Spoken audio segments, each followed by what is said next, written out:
Y yo la vi y vi que decía Santa Biblia, y yo la hice a un lado. No la abrí siquiera para leerla, hermanos. Y recuerdo que un día un amigo me dice: Germán, dice, vienen los católicos, vamos a allí, dice, a la iglesia. Había un saloncito, hermano, donde iban protestantes, iban islámicos, iban católicos, iban de varias religiones. Pero, hermanos, yo andaba alejado de Dios, perdido de Dios. Yo no, para mí Dios no existía. Yo decía: yo soy tan malo que cómo Dios me va a oír. Y yo le dije: yo qué tengo que ir a hacer a ese lugar. Vamos, dice, vamos. Y yo fui, hermanos. Y lo único que recuerdo que vi montones de Biblias allí. No recuerdo ni qué se habló allí. Y salí como entré. Bendito sea el nombre del Señor. Ya tenía años allí en Arizona, hermanos, en esa prisión. Y aquí fue como Dios empezó a obrar en mi vida. Bendito sea su nombre. Bendito sea el nombre del Señor Jesucristo. Aleluya. Hermanos, mi familia, quiero decirles que se habían cansado. Hermanos, ponían fianzas, ponían sus casas para que yo saliera de la prisión. Yo no podía entender. A rato estaba en otra prisión. Mi familia se cansó y empezaron a orar: Señor, no lo saques, Señor, no lo saques hasta que tú lo transformes, hasta que tú lo cambies, Señor. Entonces sácalo de allí. El Señor oyó las oraciones. Bendito sea su nombre. Aleluya. Y ahí me tuvo el Señor, hermanos. Y así hoy empezó a obrar el Señor en mi vida. Un día tuve un sueño que es de Dios, que fue de Dios, porque todo se cumplió. Lo que es de Dios se cumple, hermano. Lo que es de Dios se cumple. Bendito sea el nombre del Señor. En este sueño precioso yo veía que iba cruzando un río muy grande. Yo veía mucha vegetación, así mucha selva, así como allá por Chiapas, por Guatemala. Y un compañero iba conmigo. ¿Y cuál era mi sorpresa? Que al despertar, bueno, ese sueño, que yo llevaba una Biblia abajo de mi brazo. Y cuando desperté yo dije: ¿por qué tuve este sueño? Que yo llevo una Biblia abajo de mi brazo, si ese libro a mí no me interesa. Pero Dios tenía sus planes. Bendito sea su nombre. Al otro día tengo otro sueño. Esto es para los que creemos en sueños. Al otro día tengo otro sueño, que yo me veía en ese pueblito de Veracruz donde yo estuve con mi tía. Y yo me veía, hermanos, con una ropita rota, viejita, mis zapatos con hoyos. Y, hermanos, ese sueño me asustó mucho cuando desperté. Yo dije: pero ¿por qué estoy soñando que yo estoy en la pobreza? Si mi amigo y yo teníamos como $1 millón escondido por si salíamos para seguir haciendo negocios. Digo, yo soy un hombre que si yo salgo de la prisión, yo con $5,000 yo me levanto, porque yo sé hacer muchos negocios. Y, hermanos, yo le tenía miedo a la pobreza, y yo no quería estar abajo de nadie, yo quería estar arriba de todo mundo. Yo le tenía miedo a la pobreza. Así empezó a obrar Dios a mi vida.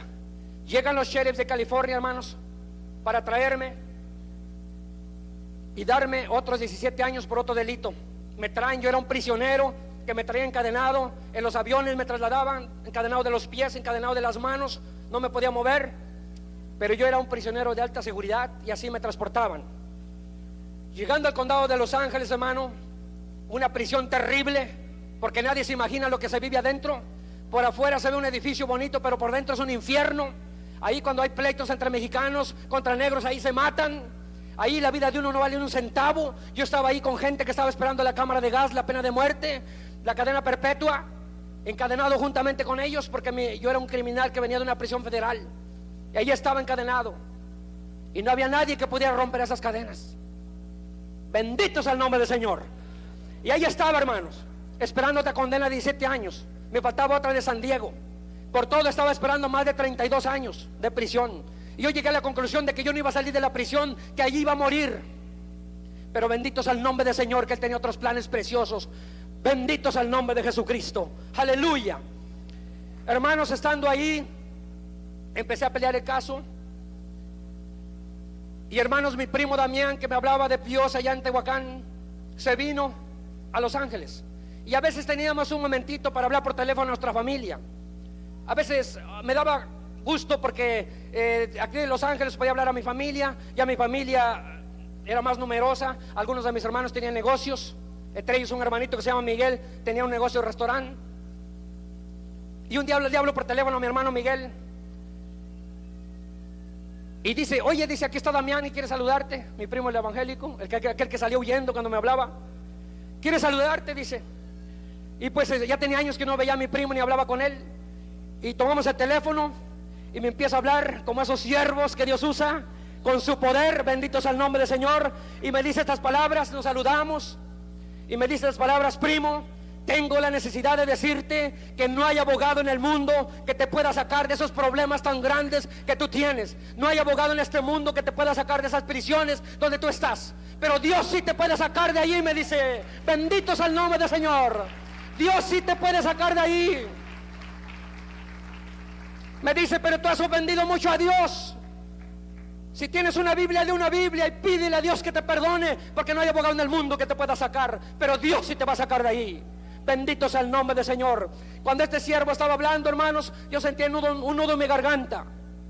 Hermanos, quiero decirles que yo empecé a recordar el ranchito en las montañas donde yo nací en Oaxaca, y yo me arrepentí 1000 veces de haber salido de ese ranchito. Yo decía: ¿para qué tuve que venir a este país? ¿Para qué tuve que venir a conocer las capitales del mundo? Conocer tanto dinero, tantas riquezas, tantos negocios, y aquí estoy perdido, aquí estoy encadenado, y aquí voy a morir, y nadie puede sacarme de aquí. Hermanos, yo quería llorar, pero no podía. Yo estaba tan endurecido por el pecado, que aunque viera a alguien muerto de mi familia, yo ya no podía llorar. Era algo terrible, hermanos. Pero aquí estaba este siervo hablándome, hermanos. Y para la gloria y la honra del Señor terminó con estas palabras. Me dice: tú tienes el corazón muy duro, pero el día que te toque el Espíritu Santo vas a llorar como un niño. Yo no podía entender esas palabras. Pero hermanos, qué lindo. A los 3 días, hermano, de estar ahí, de haber recibido este mensaje de parte de este siervo de Dios, me levantan a las 4 de la mañana para llevarme a las salas de la corte. Y yo tenía que ir encadenado, hermano, íbamos de 4 en 4, miles de presos encadenado, hermano. Cuando llegamos a las salas de la corte, allí a los calabozos, hermano, no podíamos sentarnos porque éramos muchos, y teníamos que esperar 12, 14 horas, hermano, para regresar a nuestra celda. Y era algo tremendo. Yo dije: tengo que ir otra vez a la corte. Y entonces, hermano, me lavé la cara en esa mañana. Me acordé que en una caja arrumbada, hermanos, tenía 4 Biblias. Y yo decía: me voy a llevar un librito de estos para que yo tenga algo que leer y no me aburra tanto. Tomé una Biblia, pero no una grande porque me daba vergüenza. Tomé una chiquita de esas que regalan los Gedeones y le eché en mi bolsa. Y ahí iba encadenado, hermanos. Ahí iba encadenado.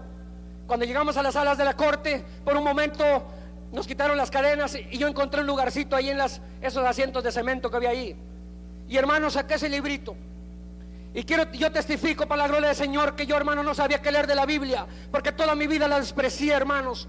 Pero yo también testifico esto, que Dios en su infinita misericordia tenía marcada hasta la hoja santa que yo tenía que leer de ese librito santo. Bendito sea el nombre del Señor. Entonces, hermanos, yo abro esta biblita, este librito donde se abrió, y empecé a leer. Y empecé a leer la vida de nuestro Señor Jesucristo, que siendo, hermanos, el Hijo de Dios, que siendo el Rey de Reyes, que creó los cielos y la tierra, cómo se despojó de su grandeza y de su gloria y vino a este mundo. Empecé a leer la vida de nuestro Señor Jesucristo. Y también empecé a leer cuando Él empezó a predicar, cuando Él empezó a hacer esos milagros, esos prodigios, hermano. Y cuando llegó el momento que no creyeron en Él, y que todos lo empezaron a azotar, a escupir, que todos la escarnecieron, hermano, que todos la escupían. Hermano, yo estaba leyendo la vida del Señor Jesucristo y yo quería llorar. Yo tenía un nudo en mi garganta, hermanos, pero yo no podía llorar. Pero, hermano, yo sentí en mi corazón todo lo que le hicieron al Señor. Leí la Biblia como 20 minutos porque allí no teníamos reloj para medir el tiempo. Llegó un policía a sacarnos para llevarnos a otra sala. Y teníamos que caminar con las manos en la bolsa, derechitos, nadie salirse de la línea, porque también los sheriffs, como de 2 metros de alto y con unas macanas, y nos trataban con unas palabrotas como animales, porque éramos la escoria de la sociedad, hermano. Y ahí iba yo caminando, hermanos, con las manos en la bolsa, cuando de pronto, hermano, entró un rayo, hermano, que penetró mi cabeza y caí postrado al piso. Bendito sea el nombre del Señor, por el poder de Dios, por el poder del Espíritu Santo. Bendito sea el nombre del Señor. Ahí caí postrado, hermanos. Y cuando yo caigo postrado, hermanos, suelto un llanto como un niño de 4 años. Ahí se acabó ese hombre altivoso, ese hombre rebelde, ese hombre que se creía muy valiente, muy famoso. Ahí postrado por el poder de Dios, hermano. Bendito sea el nombre del Señor. Lo raro, hermano, es que era un lugar de alta seguridad. Ahí nadie podía quedarse. Nadie podía quedarse allí. La situación era que los sheriffs me hubieran levantado patadas y siga adelante. Pero yo digo esto, hermano, que cuando Dios empieza a hacer un plan, una obra perfecta, no hay demonio, no hay Satanás que pueda estropear los planes de Dios. Bendito sea el nombre del Señor. Y era el plan de Dios, hermanos, que Él quería demostrarle a este hombre rebelde, este hombre que se creía muy hombre, que no hay hombre muy grande para Dios. El único grande es Jesucristo. Bendito sea el nombre.